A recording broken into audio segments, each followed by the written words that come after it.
सावन का अकल्पनीय वरदान, शिवरात्रि की विस्मयकारी संकल्प कथा। कल्पना करो, सावन की वह रात जब बादलों के पीछे भी रहस्य छुपा हो, सारा गांव सांस रोककर बैठा हो और हवाओं के कण भी उम्मीद से कांप रहे हों कि आज भोलेनाथ अपने किसी भक्त को ऐसा वरदान देंगे जो सैकड़ों वर्षों के भाग्य और समय की धारा मोड़ देगा। सोचिए, वो रात सिर्फ उत्सव नहीं, जीवन, मृत्यु, विश्वास, त्याग और चमत्कार की सबसे अनोखी परीक्षा है। एक ऐसी घटना जिसने न केवल एक गरीब परिवार बल्कि समूचे प्रदेश की आत्मा झकझोर डाली थी। आज आप जिस कथा को सुनने जा रहे हैं, उसके हर मोड़ पर व्यक्ति खुद को देखेगा। कभी मां की चिंता, कभी बच्चे का सपना, कभी गांव का डर और कभी खुद शिव का विस्मय। वादा है, आप एक बार शुरू करेंगे तो आखिर तक स्वर, भाव और आंखें हर भावनात्मक ऊंच नीच के साथ बहती चली जाएंगी। बहुत वर्ष पहले गंगा तट के किनारे बसे प्रभापुरी गांव की सुबह भोलेनाथ की प्रार्थना से होती थी। हर सावन शिव मंदिर में गांव वाले घंटों भजन, बड़ा रुद्राभिषेक और जटिल अनुष्ठानों से प्रसन्नता पाने की कोशिश करते। फिर भी हर साल थोड़ी बारिश, थोड़ा सुख और बहुत सारा दुख ही गांव की किस्मत बन चुका था। लोगों ने मान लिया था, शायद उनके पाप, पूर्वजों का कोई अनजाना अपराध या गांव की अनदेखी वेदी ने शिव को रूठा दिया। इसी गांव में थी श्यामा, एक विधवा, निर्धन लेकिन अद्भुत साहसी मां, जिसके 2 छोटे बच्चे थे।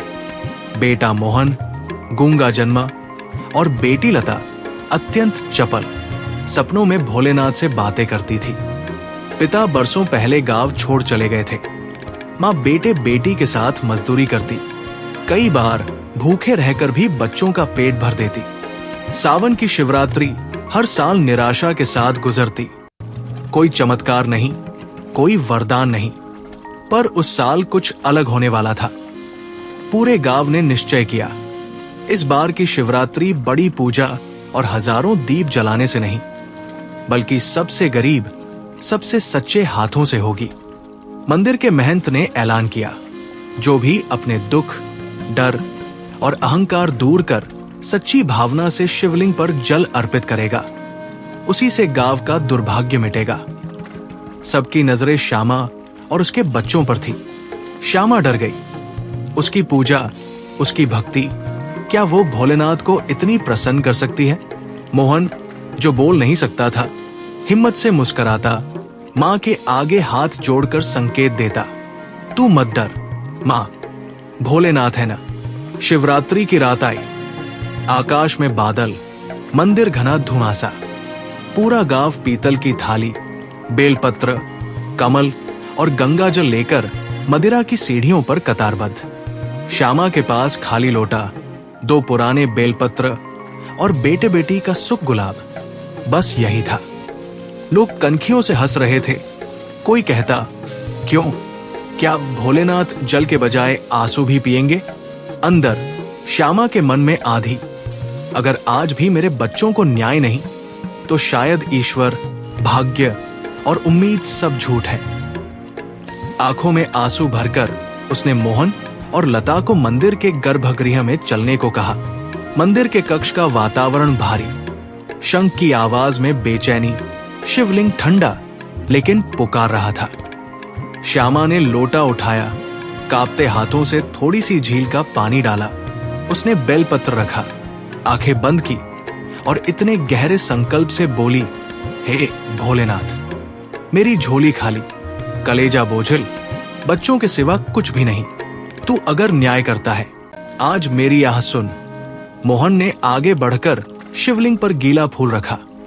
लता ने अपनी चोटी का बिंदी हटाकर झिझकते हुए चढ़ा दी। भगवान, मेरे पास बस ये है। तभी मंदिर की घंटियां तेज बजने लगी। हवा एकदम सर्द हो गई और ऐसा लगा जैसे शिवलिंग से नीला प्रकाश बाहर निकल रहा हो।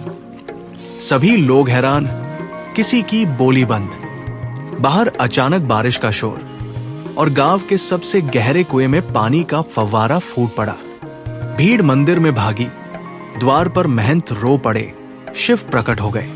ये माँ, ये बच्चे गांव के भाग्य को बदलने आए हैं। आधी रात होते होते गांव का सूनापन राहत और उमंग में बदल गया। बरसों बाद खेतों में हरियाली, नदियों में बहाव, बच्चों में उत्साह। श्यामा बुद्ध बनी थी। अगले पल सारी स्त्रियां तालियां बजा रही थी। तेरी भक्ति ने सहस्त्र ब्राह्मणों के अनुष्ठान को भी मात दे दी। फिर आया एक चौंकाने वाला मोड़। मोहन, जो कभी बोल नहीं पाया था, एकाएक मां का हाथ पकड़कर बोला, मां, सभी अविश्वास, दोस्त, बच्चा जो जन्म से मूक था, पहली बार बोल गया। श्यामा उलझन, हैरानी, फिर हंसी और आंसू के बीच बच्चा अपनी तोतली भाषा में बोला, भोलेनाथ ने मेरा डर तोड़ दिया। गांव की महिलाएं उनकी ओर दौड़ी। लोगों ने अपने हाथों में निर्मला जल, दरिद्रता मिटाने वाला मिट्टी का दिया और नई आस्था के साथ शिव को धन्यवाद कहा। आज ये शिवरात्रि हमारी अमर कथा बन गई। अगली सुबह मंदिर के बाहर प्रभाई, गांव के सबसे वृद्ध, ने पूरा गांव इकट्ठा किया। ऊंचे स्वर में घोषणा की, जिस घर में आंसू सच्चाई, समर्पण और बच्चों की मुस्कुराहट में बहते हैं, वही स्वतः भोलेनाथ प्रकट होते हैं। पूजा में आडंबर नहीं, दिल में भरोसा और प्रेम हो, वही सच्चा अभिषेक है। और तब से आज तक जब भी हर साल सावन की शिवरात्रि आती है, प्रभापुरी के लोग अपने अपने आंसुओं, बच्चों के मन के और अधूरी इच्छाओं के साथ भोलेनाथ को मनाते हैं।